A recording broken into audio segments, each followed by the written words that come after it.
పోయిన వారము కొంత పాఠాన్ని ఆపేసాం కదా!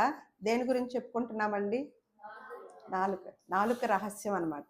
మనకి తెలిసిన విధానం ఏంటంటే, నాలుక మాట్లాడటానికి, అలాగే రుచి చూడటానికి మాత్రమే అని తెలుసుకున్నాం. కానీ నిపుణులు నాలుక అనేది ఒక అగ్ని గుండం లాంటిదంటండి అని కొంతమంది నిపుణులు మన యొక్క బటన్ గూడా, మన శరీరానికి బటన్ గూడా నాలుకలోనే ఉందంట.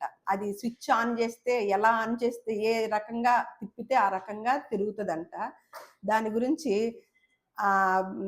బైబిల్ గ్రంథంలో కొంతమంది నిపుణులు ఇలా అగ్నిగుండము, నాలుక ద్వారానే చాలా నష్టాలున్నాయి శరీరానికైనా, ఆధ్యాత్మికంగాను, భౌతికంగాను అన్ని విషయాల్లో నష్టం ఉంది అని తెలియచేసినప్పుడు, నేను విన్నప్పుడు బైబిల్ గ్రంథం పరిశీలించితే అసలు నాలుక గురించి ఎన్ని మాటలున్నాయోనండి. ఎన్ని మాటలోనన్నమాట. ఆ మాటలు ఆలోచిస్తే ఖచ్చితంగా మనం నేర్చుకోవాలి. ఎందుకంటే అదే మెయిను. అందుకనే మనకు ఒక మాట ఉంటది గదా! అదే మనం యాకోబు రాసిన పత్రికలో చూసాం కదా! నాలుక కూడా చిన్న అవయవమైనను బహుగా అదిరిపడును. ఎంత కొంచెము నిప్పు ఎంత విస్తారమైన అడవిని తగలబెట్టును. నాలుక ఇక్కడ గూడా యాకోబు గారు రాస్తున్నారన్నమాట పత్రికలో. నాలుక గురించి చాలా గొప్పగా చెప్పారు. నాలుకంట అగ్నియే. నాలుక మన అవయములలో ఉంచబడిన పాప ప్రపంచమై సర్వ శరీరమునకు మాలిన్యము కలగచేయచ్చు, ప్రకృతి చక్రమునకు చిచ్చు పెట్టింది. చిన్న అవయవము దీనిలో నుంచి ప్రకృతి చక్రానికే చిచ్చు పెట్టిద్ది అంటే ఖచ్చితంగా మనం నేర్చుకోవాలా లేదా అండి? నేర్చుకోవాలి. మళ్ళా మన సర్వ శరీరాన్ని గూడా, చిన్న అవయవమే కదా! ఈ పెద్ద శరీరాన్ని అంతటిని గూడా మాలిన్యం తీసుకొచ్చేసిద్దంటండి. నేను ఆలోచిస్తూ ఉంటే ఆహ్, కొంతమంది మహాత్ములుంటారు. మనం మహాత్ములు కాదు గదా! వాళ్ళు ఒకే చోట బ్రతుకుతూ ఉంటాం. ఒకే ఆహారం, ఒకే విధానాల్లో ఆహారం తీసుకుంటూ ఉంటాం. ఒకే నేల మీద జీవిస్తూ ఉంటాము. ఒకే నీరు తాగుతూ ఉంటాం. కానీ వాళ్ళెలాగా మహాత్ములయ్యారు, మనమెలాగా దరిద్రులమయ్యామండి? మన బుద్ధెందుకు ఇలా ఉందండి అని ఆలోచిస్తే, ఒకే విధానంలో కొనసాగుతున్నాం. అలాగే ఒక కుటుంబంలో ఉన్న వ్యక్తులు గూడా ఉంటారు. ఒకే ఆహారాన్ని, ఒకే తల్లి గర్భాన పుట్టినవారు, ఒకే రకంగా, ఒకే విధానాన్ని పంచుకున్నవారు. కానీ అందులో ఒకళ్ళు మంచివారుగా ఉంటారు, ఒకళ్ళు చెడ్డవారుగా ఉంటారు. అంటే ఎందువలన ఈ వ్యత్యాసము అని గమనించితే, దానికి మూల కారణం ఏంటండి? మూలము మూలంలోకెళ్తే అంటే వాళ్ళు వాడే నాలుకని అగ్నియే అన్నారు గదా! అగ్ని లాంటిదన్నారు. మండే అగ్నిగుండం లాంటిది కదా! ఆ అగ్నిగుండాన్ని ఎలాగా గుండంలాగా చేసుకుంటున్నారో, ఎలా చేస్తున్నారో, ప్రకృతి చక్రానికి చిచ్చు పెట్టే విధానంలో వాడుతున్నారా? లోక కళ్యాణం కొరకు వాడుతున్నారా అని అంటే, ఎక్కువ శాతము మనం ఎలా వాడుతున్నామో మనకు అర్థమవుతుందనమాట. ఇప్పుడు ఇందాక అచ్యుతరావు గారు చెప్పారు గదా! పోరంకిలో జరిగిన సంఘటన. అది మరి మనుషులమైన మనకే ఇంత టెక్నాలజీ ఇంత ఇంత తెలుసుకొని ఒక మనిషిని చంపేశారు. చంపేసినప్పుడు హార్ట్ అటాక్‌తో చనిపోయింది అని వాళ్ళ కుటుంబ సభ్యులు అనుకోని మొత్తానికి దహన సంస్కారాలు చేశారు. చేసినప్పుడు వారి యొక్క భార్య చనిపోయిన దగ్గర నుంచి సంతోషంగా ఉండటం చూసారు పిల్లలు. ఇదేంటి అమ్మ చనిపోతే ఇంత సంతోషంగా ఉంటున్నాడు నాన్న, అదిగాక ఫోనుల్లో తెగ మాట్లాడుతూ ఉన్నారు అని ఈ ఫోను చెక్ చేయాలి అని వాళ్ళ కుమారుడికి ఒక ఆలోచనొచ్చేసి చెక్ చేశాడు. ఆళ్ళ నాన్నకి తెలియకుండగా. చెక్ చేసి దాన్ని ల్యాప్‌టాప్‌లోకి ఎక్కించుకొని చూడండి ఎప్పుడో మాట్లాడుకున్న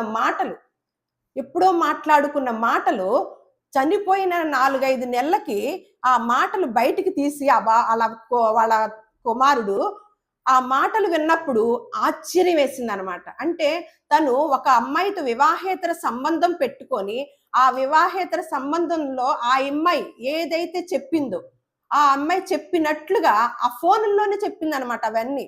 ఎంత సునాయాసంగా చెప్పిందంటే, ఒక వ్యక్తిని చంపేయటం గురించి అదే చెప్పారు గదా! షాప్‌కెళ్ళి ఒక వస్తువు కొనుక్కొచ్చుకున్నట్లు, లేతే ఒక వస్తువు అమ్మేసినట్లుగా ఈజీగా చెప్పిందనమాట చంపేయమని. ఆ మాటలన్నీ విన్నప్పుడు పిల్లలు షాకు, ఇక పోలీసులు షాక్ అన్నమాట.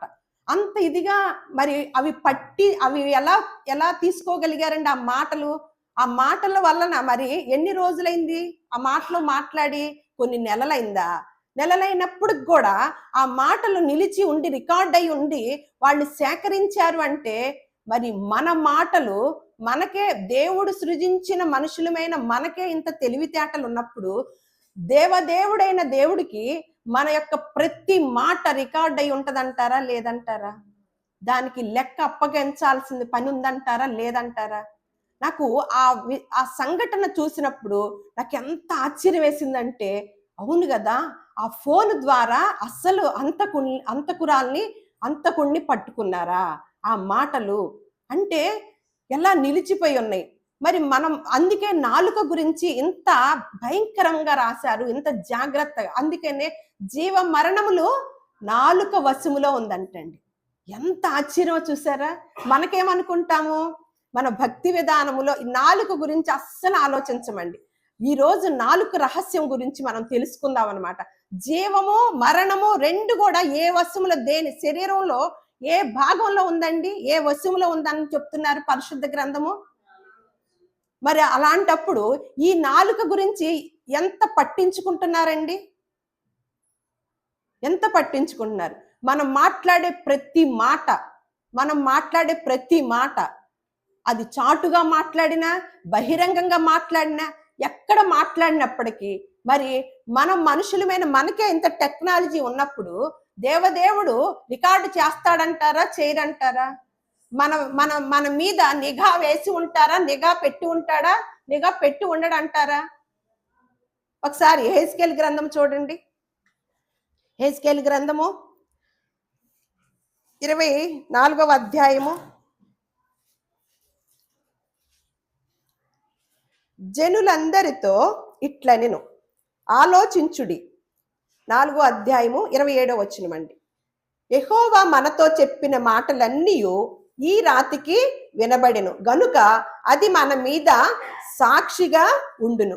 మీరు మీ దేవుణ్ణి విసర్జించిన ఎడల అది మీ మీద సాక్షిగా ఉండును. మళ్ళా ద్వితీయోపదేశ కాండం అండి 30వ అధ్యాయము 19వ వచనము. నేడు జీవమును మరణమును ఆశీర్వాదమును శాపమును నేను నీ ఎదుట ఉంచి భూమి ఆకాశములను మీ మీద సాక్షులుగా పిలచుచున్నాను. ఏం పెట్టాడండి? ఎవరిని పెట్టాడంటండి మన మీద సాక్షులుగా? సాక్ష్యం అంటే మనకు అర్థమయ్యేటట్టు చేయలేదు కదా మన ప్రజలు. నా గురించి నేను చెప్పుకోవటమే సాక్ష్యం, అది నేర్చుకున్నాం కదా. సాక్ష్యం అంటే మన గురించి ఎదుటివారు చెప్పాలి. మనకేం నేర్చుకున్నాం? మన మందిరాల్లో నిలబడి సాక్ష్యం చెప్పండి అంటాం. అంటే ఇక నాకు నేనే చెప్పుకుంటాను. ఒక హత్య చేసేసి నేను చేయలేదు అని కోర్టు దగ్గర చెప్పుకుంటే కుదిరిద్దా? ఎవరు చెప్పాలి ఆ మాట? సాక్షుల్ని ప్రవేశపెట్టండి అంటారు. సాక్షులు వచ్చి ఈ మనిషి చేశాడండి, చేయలేదండో చెప్పిన దాన్ని బట్టి వాళ్ళు పరిగణనలో తీసుకుంటారనమాట. మరి మనకి సాక్ష్యం అనేది మనకు అలా అలవాటైపోయి మన మీద ఉన్న సాక్షుల్ని కూడా, దేవుడు పెట్టిన సాక్షుల్ని కూడా మర్చిపోయామండి. మన మీద ఎవరు పెట్టారంట? భూమి ఆకాశములను మీ మీద సాక్షులుగా పెట్టారు. సామెతల గ్రంథము 6వ అధ్యాయం 2వ వచనంలో వాళ్ళు మాట్లాడుకున్నారు కదా కొన్ని నెలల క్రితము మాటలు. ఆవిడ ఎంత సంతోషపడి ఉంటుందో, అబ్బా ఈ బిల్డింగ్ కి మహారాణి నేనే అయిపోతాను, ఎంత చక్కగా హ్యాండిల్ చేశాను, ఎంత చక్కగా ఎవ్వరికి తెలియకోకుండా ఎంత బాగా హ్యాండిల్ చేశాను అని ఇద్దరు సంతోషపడి ఉంటారంటారా? లేదంటారా? 6వ అధ్యాయం 2వ వచనం. నీ నోటి మాటల వలన నీవు చిక్కుబడి ఉన్నావు, నీ నోటి మాటల వలన పట్టబడి ఉన్నావు. దేని వలన పట్టబడిందంటండి? నోటి మాటల వల్ల అంటండి. ఆ నాలుక గురించి ఇంత విధానం ఉందా అని స్టడీ చేస్తుంటేనండి భయము ఆశ్చర్యం కలుగుతుందండి. అందుకనే దావీదు గారు అన్నారండి, అసలు మన పుట్టుక గురించి, మన అవయవాల గురించి, మన విధానం గురించి ఏ రోజైనా మనం ఆలోచిస్తామండి? ఏమీ పట్టదు. మనం చనిపోయే లోపులో అసలు మన శరీర విధానము, శరీరాన్ని కలిగించిన విధానము, ఆ శరీర అవయవాలకి దేవుడు ఏ పని చెప్పాడు, ఏమి చేయమన్నాడు, ఏది చేయకూడదు అన్నాడు ఈ అవయవాలతో అని ఎప్పుడైనా మనం పరిశీలించామా? దేవుడు 2 చెవులు పెట్టాడు. ఒకటే నోరు ఎందుకు పెట్టాడండి? బాగా ఆ నోట్లు ఈ నోట్లు తినడానికి 2 నోర్లు పెట్టచ్చుగా. ఆ చెత్తు ఈ చెత్తు తినటానికి 2 చెవులు పెట్టాడు. ఎక్కువగా వినండి. ఏం మాటలు? ఆళ్ళ మీద ఈళ్ళ మీద ఆళ్ళ మీద ఆళ్ళ మీద ఫోనులు చేస్తే ఎవరో ఒకళ్ళ మీద. కొంతమంది ఎంత ప్రావీణ్యత కలిగి ఉంటారు, గబుక్కన పట్టేస్తారు మాటలు కూడా. కానీ అది ఆ జ్ఞానము బైబిల్ మీద పెడితే ఎంత బాగుంటుందో తెలుసా? నేను చాలా బాధపడుతూ ఉంటానండి. ఇంత జ్ఞానం ఉందా? లోక జ్ఞానము ఇట్టే పట్టేస్తున్నారా? ఇంత కవర్ చేసేస్తున్నారా? అది బైబిల్ మీద పెట్టండి చక్కగా మీ సమయాన్ని. ఎంత జ్ఞానాన్ని సంపాదించుకుంటారో తెలుసా? కానీ 2 చెవులతో ఏం చేస్తున్నాము? వినుట వల్ల విశ్వాసము కలుగును. అవి కూడా అమ్మలక్కల మాటల. ఒక్క మాట దొరికితే ఆ ఒక్క మాటకి ఇంకొక తోక తగిలించి ఎక్కువగా చెప్తామా లేదా? చెప్పండి ఒక్కసారి. అది నిజమా కాదా? నేనేమంటున్నానంటే మన మీద సాక్షులుగా పెట్టి ఉంచాడు, నిఘా పెట్టి ఉంచాడు. అందుకే దావీదు గారు అంటారు, నేను కూర్చుండటము, నేను పడుకుండటము, నేను నడవటము, నేను మాట్లాడటం అన్నీ నీకు తెలిసే ఉన్నదయ్యా. మన లిస్టు ఎంత పెద్ద లిస్ట్ అవుతుందండి? ఇతరుల గురించి చెప్పుకునేవి, దేవుడి గురించి చెప్పుకునే ఎంత పెద్ద లిస్ట్ అవుతుందండి? క్రీస్తు మాటలు వినటానికి, మంచి మాటలు వినటానికి 2 చెవులు పెట్టాడు. నోరు, ఈ నోటి వల్ల విస్తారమైన మాటల వలన దోషం ఉండక మానదు. కాబట్టి మీరు వినుటకు వేగిరి పడండి, మాట్లాడటానికి నిదానించండి. మనం ఏ పని చేస్తామండి? అది కూడా మాట్లాడితే దేవుని మాటలు మాట్లాడండి, దేవుని కొరకు నిలబడండి, దేవుని గురించి తెలుసుకోండి. కాదు, ఎప్పుడన్నా ఈ నోటితో దేవుని గురించి నోరు పడిపోయేటట్టు మాట్లాడామండి ఎప్పుడన్నా? లేదు. ఎవరో ఒకళ్ళ గురించి ఎప్పుడు అదే ఆలోచనలు, ఎప్పుడు అవే ఆలోచనలు. నీ నోటి మాటల వల్లనే నీవు పట్టబడి ఉన్నావు. నీ నోటి మాటల వల్లనే నీవు చిక్కుబడి ఉన్నావు. ఏనాడు రాయించాడండి బైబిల్ గ్రంథంలో, పరిశుద్ధ గ్రంథంలో? ఈ శరీరంలో ఉన్న అవయవాలన్నిటిలో కల్లా ఆ అవయవమే జీవ మరణములు నాలుక వశం అన్నప్పుడు ఎంత శ్రద్ధగా దాన్ని ఉపయోగించాలండి. నేను జీవంలో ఉండాలన్నా, నేను మరణంలో ఉండాలన్నా దీని వశంలో ఉందంట, ఇక్కడ ఉందంట స్విచ్. అమ్మో ఎంత జాగ్రత్తగా ఉండాలి నేను అని ఎంత జాగ్రత్తగా ఉంటున్నామండి? చూడండి, ఆలోచన చేయండి.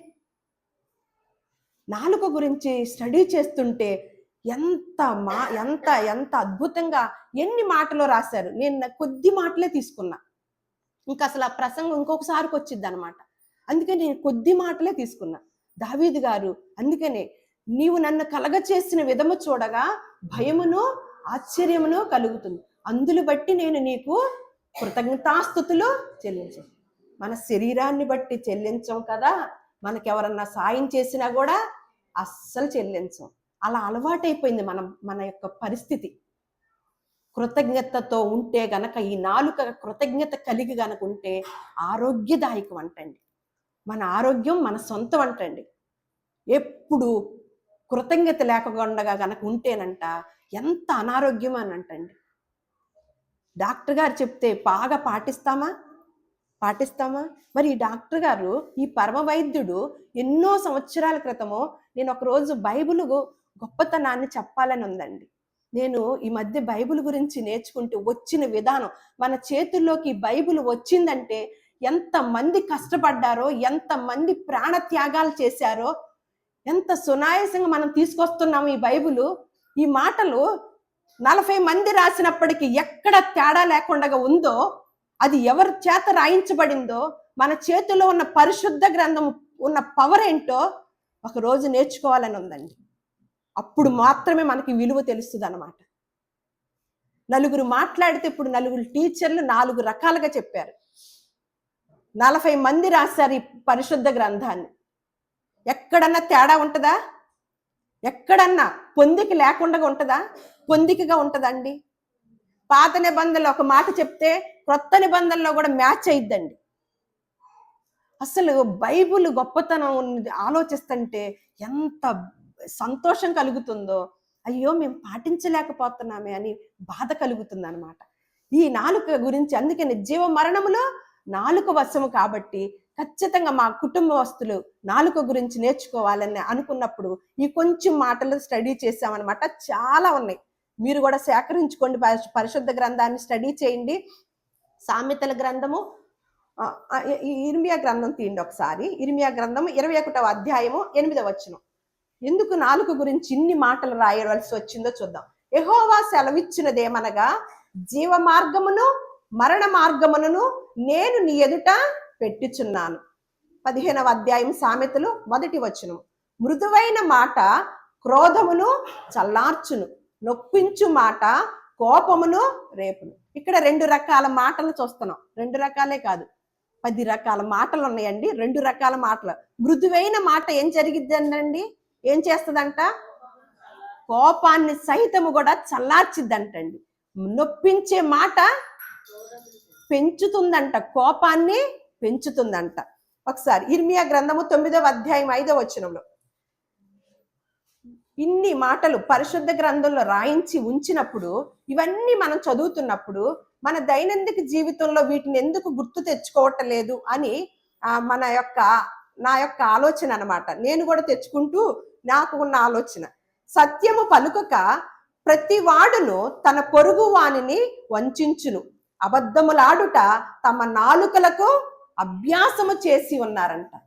నేను ఇందాకే చెప్పాను, కొంతమందిని చూసినప్పుడు ఆ నాలుకతో మాట్లాడే మాటలు, ఆ పెట్టే సమయం చూసి, అమ్మా బైబిల్ మీద పెట్టండి, అమ్మా బైబిల్ మీద పెట్టండి, చక్కగా నేర్చుకోండి. అన్ని అవయవాలు బాగున్నప్పుడే.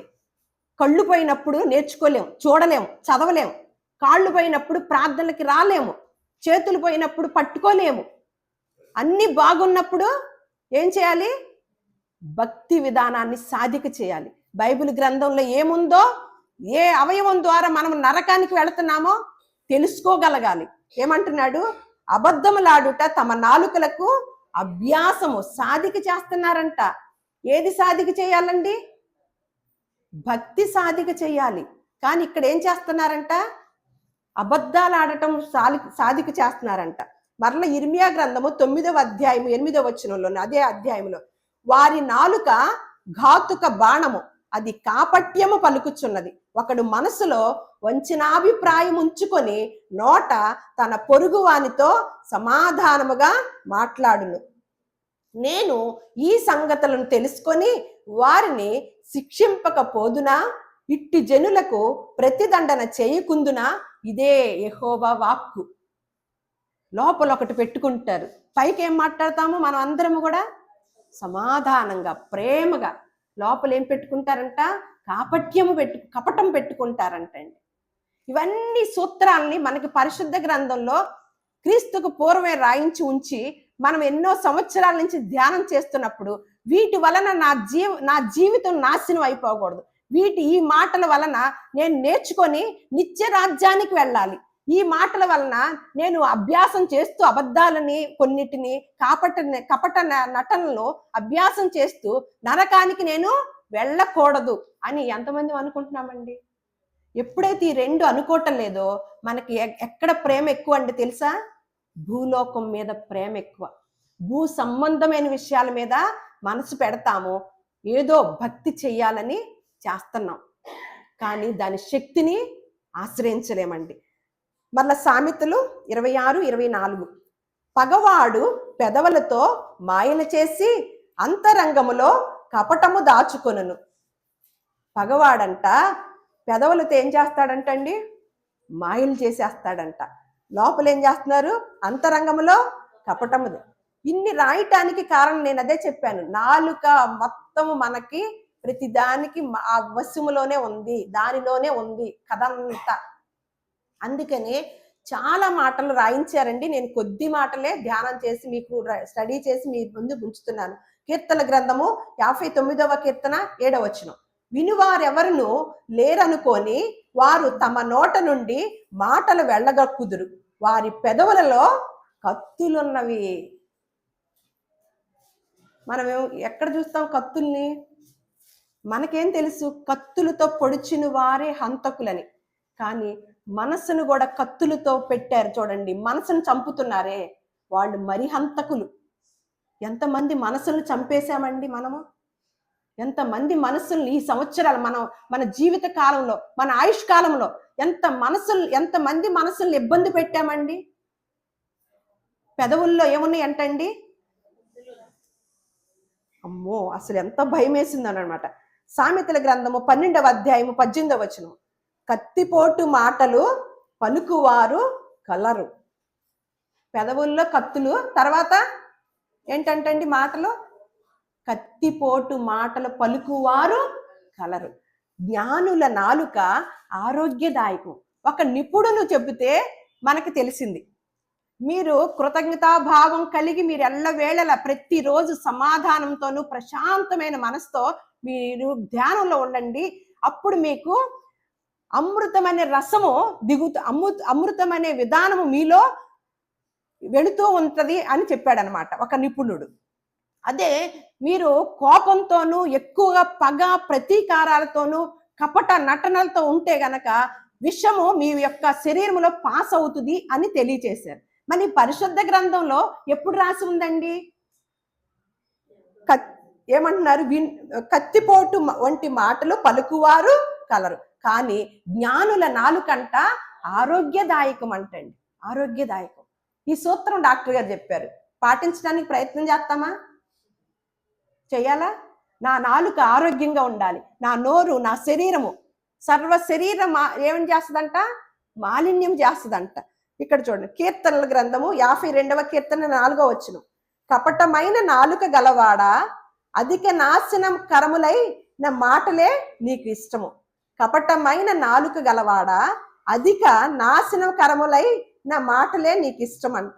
వాళ్ళకి కపట నాలుక కలిగిన వాళ్ళకి ఏవి ఇష్టం అండి? బాగా వింటారు చక్కగా. మళ్ళా అలాంటి మాటలు చెప్పే మాటలే వాళ్ళకి కావాలి. దేవుడి మాటలు అక్కర్లా, దేవుని ధ్యానం అక్కర్లా. ఏం కావాలండి? కపటమైన మాటలు ఎవరన్నా చెప్తే వినటానికి బాగా వేగిరి పడతా ఉంటారనమాట. చూడండి, సామెతల గ్రంథము మరలా 6వ అధ్యాయము 16-17, యెహోవాకు అసహ్యములైనవి 6 కలవు, 7 ఆయనకు హేయములు. అవేవనగా అహంకార దృష్టియు, కళ్ళలాడు నాలుకయు, నిరపరాధులను చంపు చేతులు. అంటే మనకి తర్వాత నేర్చుకుందాం దాని గురించి. అహంకారం గురించి ఒకసారి నేర్చుకోవాలి మనం ఖచ్చితంగా. కళ్ళలాడు నాలుకంట, అది దేవునికి ఇష్టమైన వస్తువా? ఇష్టమైనదా? దేవుడికి ఏంటంటండి? హేయం. హేయం అనమాట. అవన్నీ తర్వాత మాట్లాడుకున్నాం. అట్లయితే సామెతలు 4:24 ఏమి చేయకూడదంటే, మూర్ఖపు మాటలు నోటికి రానియకము, పెదవుల నుండి కుటిలమైన మాటలు రానియకము. అలాగే సామెతలు ఇందాక చదువుకున్నాం 10:19, విస్తారమైన, ఎందుకంటే మూర్ఖపు మాటలు నోటికి రానియకము, పెదవుల నుండి కుటిలమైన మాటలు రానియకము అని చెప్పి, విస్తారమైన మాటలలో దోషముండక మానదు. తన పెదవులను మూసుకొని వాడు బుద్ధిమంతుడంట.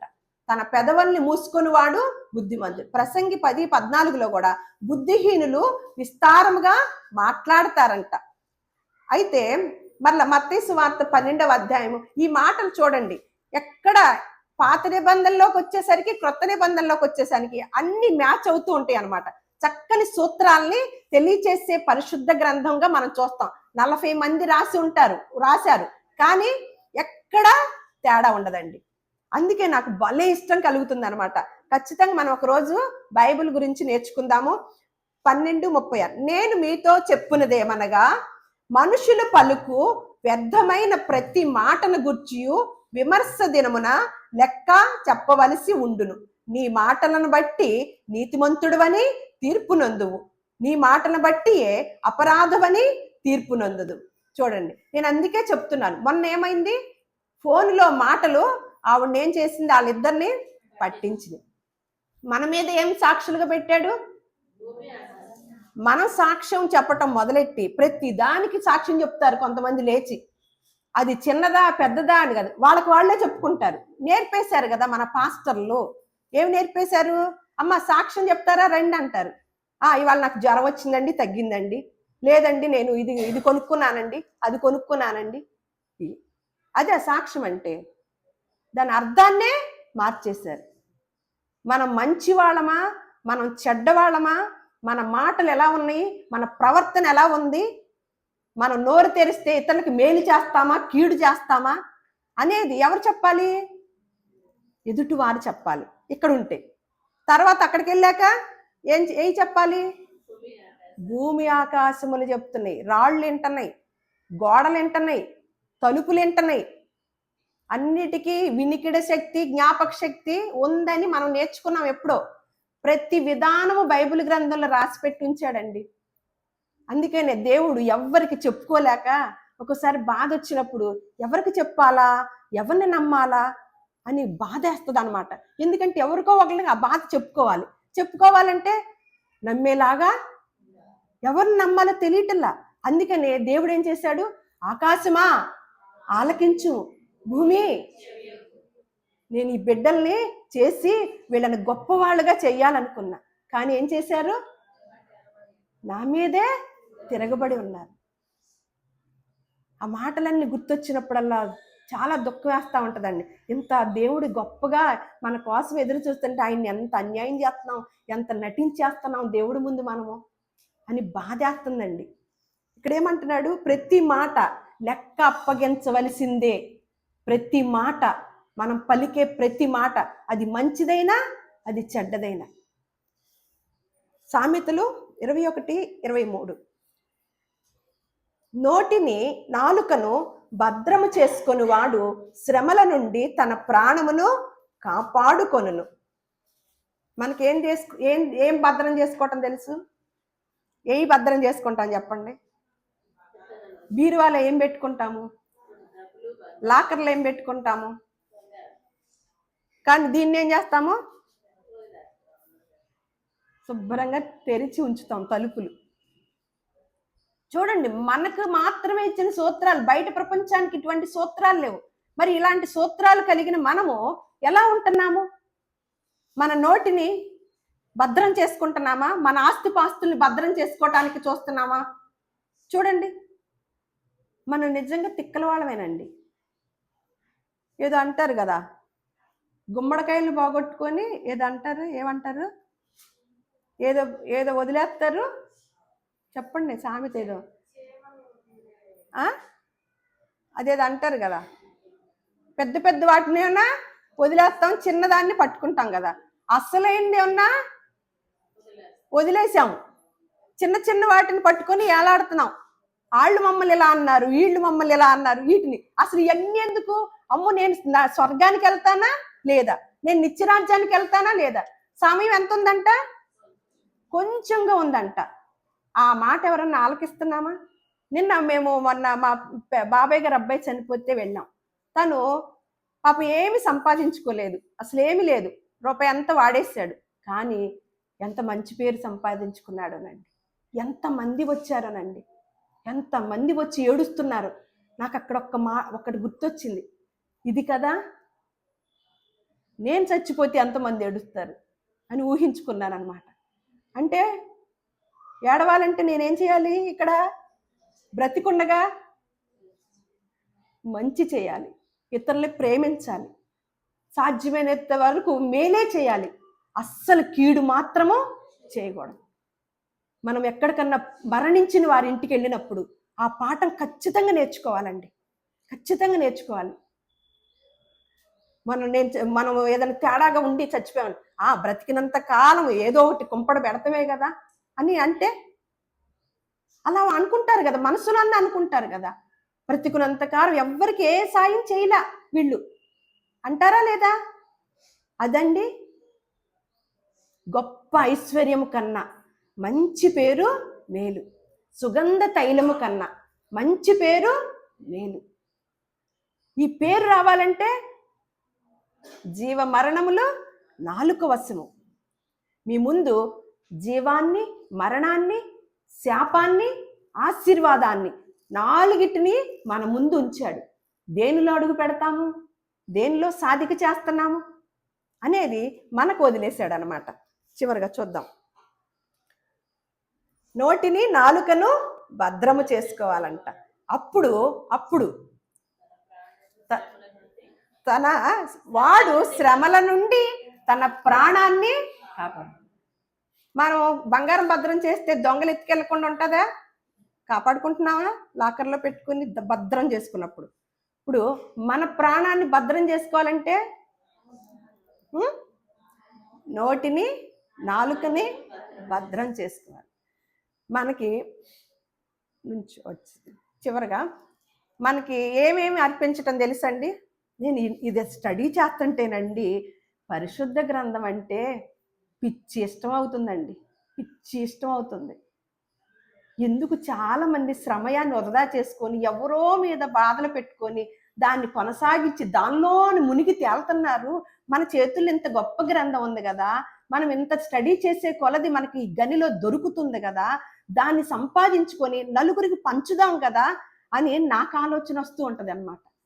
మనం ఏం అర్పించుతున్నామండి దేవుడికి? ఇది కూడా మనకు తెలియదండి. అందుకనే ఏముంది, నేను ఈ వారం అంతా ఎడాపెడా ఉన్నా ఒక 50,000 ఇచ్చేస్తాను దేవుడికి, అయిపోయింది, కానుకలు ఇచ్చేసాను, హ్యాపీ. అది నేర్చుకున్నాం మనం. దశంభాగం ఇచ్చేసాను, సరే, 1,00,000 రూపాయలు ఇచ్చేసాను కానుక. వాళ్ళంట అంత ఇచ్చారంట, మనం ఎంత ఇవ్వాలి? ఆ పాస్టర్ గారు 1,00,000 ఇస్తేనే మనల్ని మంచిగా చూస్తారు, మనం ఇచ్చి తీరాల్సిందే. ఈ అర్పణలే మనకు తెలుసండి. కానీ ఇది చూశాక, నాకు ఈ మాట విన్నాక ఎంత భయం వేసిందోనండి. హోషేయ గ్రంథము 14వ అధ్యాయము 2వ వచనం. హోషేయ గ్రంథము 14వ అధ్యాయము 2వ వచనం. మాటలు సిద్ధపరచుకొని యెహోవా యొద్దకు తిరుగుడి. ఏం చేయాలంటండి? మీ మాటల్ని స్టడీ చేసుకోండి. స్టడీ చేసుకొని ఎవరి దగ్గరికి రమ్మన్నాడు? తిరగండి. మీరు ఆయనతో చెప్పవలసినదేమనగా, మా పాపములన్నిటినీ పరిహరింపుము, ఎడ్లకు బదులుగా నీకు మా పెదవులను అర్పించుచున్నాము, నీవు అంగీకరింపదగినవి అవే మాకున్నవి. ఎడ్లకు బదులు, కానుకలకు బదులు, పొట్టేళ్లకు బదులు ఏం అర్పిస్తున్నాడంటే ఈ భక్తుడు? ఆ దేవుడికి కూడా ఏది ఇష్టమంట? ఏమి అంగీకరిస్తాడంటండి? పెదవుల్ని అర్పిస్తున్నాడంట. ఇక అర్పించాక ఏమైనా ఇందులో నుంచి లోక సంబంధమైన విషయం ఏదైనా వస్తుందండి?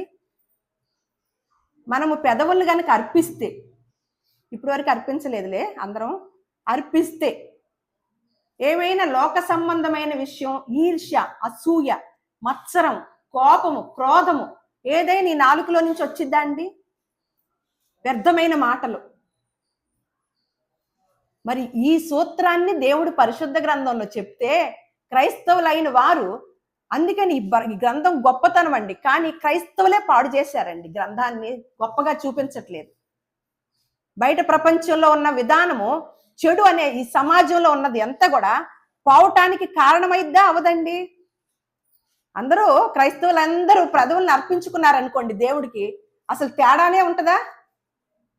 కలహాలే ఉంటాయా?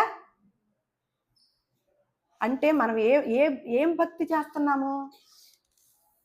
అందుకని యాకోబు రాసిన పత్రికలో, ఇది పాత నిబంధనలో ఉందండి, మళ్ళీ యాకోబు రాసిన పత్రిక వద్దాం కొత్త నిబంధనకి. 1వ అధ్యాయం 26వ వచనం. ఎవడైనను నోటికి కళ్ళెము పెట్టుకొనక తన హృదయమును మోసపరుచుకొనుచు భక్తి గలవాడనని అనుకొనిన ఎడల వాని భక్తి వ్యర్థమే. ఎవడైనను నోటికి కళ్ళెం పెట్టుకోకుండా ఇన్ని సంవత్సరాలు భక్తి చేస్తున్నామంటే ఏమీ వెళ్ళదు, భక్తి ఏమీ వెళ్ళదు, గుడ్డు సున్నా. నాలుగు ఓకే, మనకి యాకోబు రాసిన పత్రికలోనే ఉంటుంది. ఈ నోటితోనే శపిస్తామంట, ఈ నోటితోనే దీవిస్తామంట. అందుకనే నాలుక ద్వారా చాలా మూలమే నాలుకంట. అందుకని యెహోవా ఉత్తముడని రుచి చూచి తెలుసుకోండి. యెహోవా ఉత్తముడని రుచి చూచి తెలుసుకోండి. దాని కింద మాటలు ఉంటాయి, చదువుకోండి. తర్వాత దేవుడి మాటలు మన హృదయాల్లో ఫలింప చేయనుగాక. ఈ 4 రహస్యము తెలుసుకున్న మనము పరిశుద్ధ గ్రంథంలో ఇంత గొప్ప సూత్రాల్ని మన ముందు ఉంచి మన దైనందిక జీవితాల్లోనూ మనం చక్కగా జీవించడానికి, మన కుటుంబాల్లో గొప్పగా జీవించడానికి, మన ప్రాంతంలో ఇంకా మరింతగా గొప్పగా జీవించడానికి గొప్ప అవకాశాన్ని మన తండ్రి అయిన దేవుడు మనకు కలగజేసినప్పుడు మనకి ఇచ్చిన ఈ సూత్రాలని మనం గనక తీసుకొని వాటిని గనక సాధిక చేస్తే మన ఇళ్లల్లో, మన ప్రాంతాల్లో, మన కుటుంబాల మధ్యన మనం గొప్పగా బ్రతకగలుగుతాం. మనల్ని గౌరవించుతారనమాట. అటువంటి గౌరవానికి పాత్రులంగా మనలందరినీ కూడా దేవుడు చేయునుగాక.